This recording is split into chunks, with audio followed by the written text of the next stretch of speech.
So what are we about to do right now? We are going to look into the twisted world of Free Britney.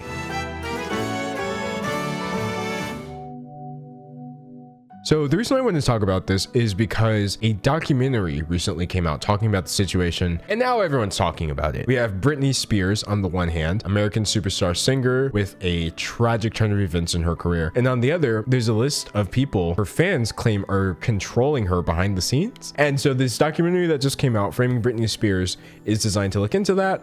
So let's look into that. But before we do that, let's do our comment shout out from our last video. D'Angelo is the CEO of Cat Ears. I would accept this title any other day, but unfortunately, I don't have the cat ear headphones this time because I lost the other ear in a tragic fight against Mr. Beast. That's a joke, by the way, legally. I will fight Mr. Beast in hand-to-hand combat after the pandemic. So now that we've got that out of the way, let's actually talk about today's sponsor. Today's video is sponsored by Raycon. You want wireless earbuds, but you don't want to pay wireless earbuds prices? Then Raycon is just for you. They design premium wireless earbuds for half the price and all the quality. Plus, they come in whatever color matches your vibe.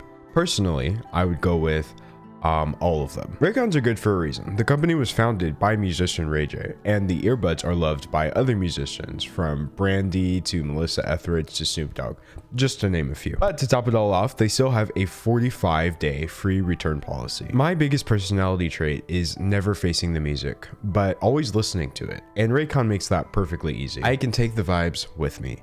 No screens, just me, good audio, and my overwhelmingly sad playlist. So if you're ready for 6 hours of playtime, seamless Bluetooth pairing, a more comfortable and compact fit, plus noise isolation, then click the link in the description or go to buyraycon.com/Wallace to get 15% off of your order today. What do we want? Free Britney! When do we want it? Now! So we started watching the documentary, which was about the Free Britney movement. The movement wants to free Britney from her conservatorship.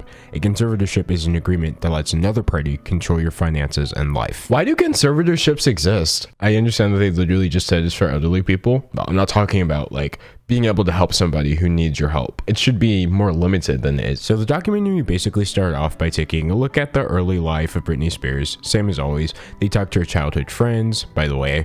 She was like the only wholesome person in this documentary, and they looked at her early talent.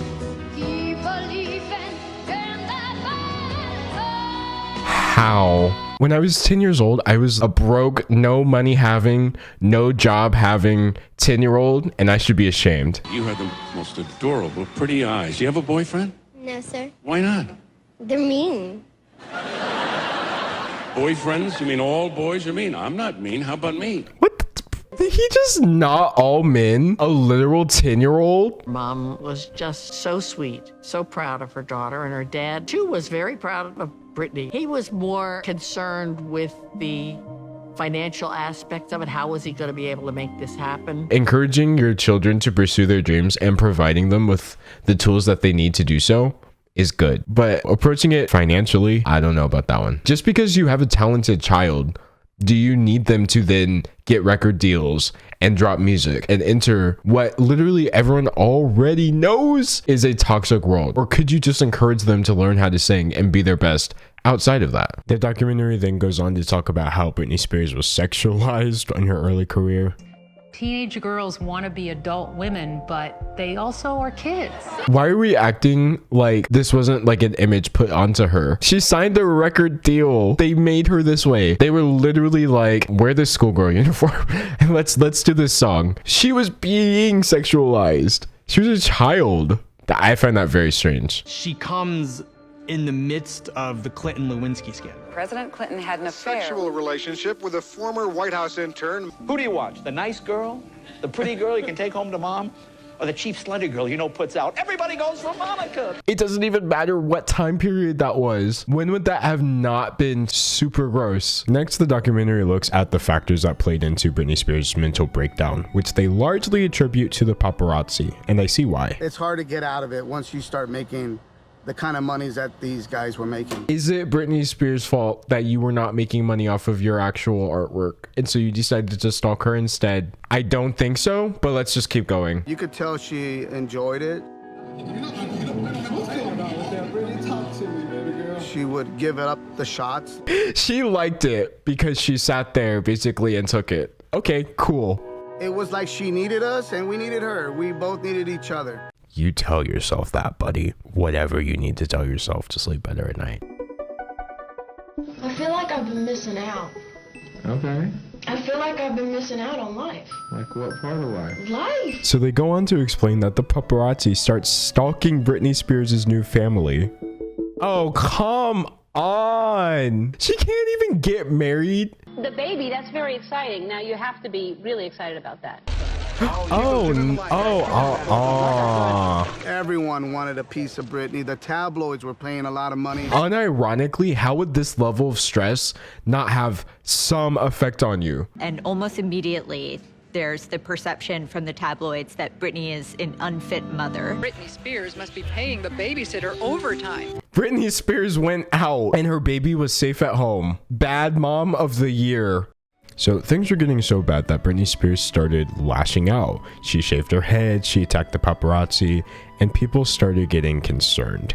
I got a call from Britney's family law attorneys and asked me if I would speak to Britney because her father was trying to establish a conservatorship over her. Britney was able to make the judgment, hey, I get what's going on. I get that I'm not going to be able to resist this conservatorship or avoid this conservatorship, right? So that's a pretty sound judgment. The second thing was, she said, I don't want my father to be the conservator. That was her one request. We don't have proof, but I'd believe it, especially considering her dad was like barely in this. All of a sudden she was making money and then he appears out of the blue. The day that I went to court for her, the judge said, I've got a medical report and you haven't seen it, Mr. Streisand, and I'm not going to show it to you. And it shows that she's not capable of retaining counsel and directing counsel on her own.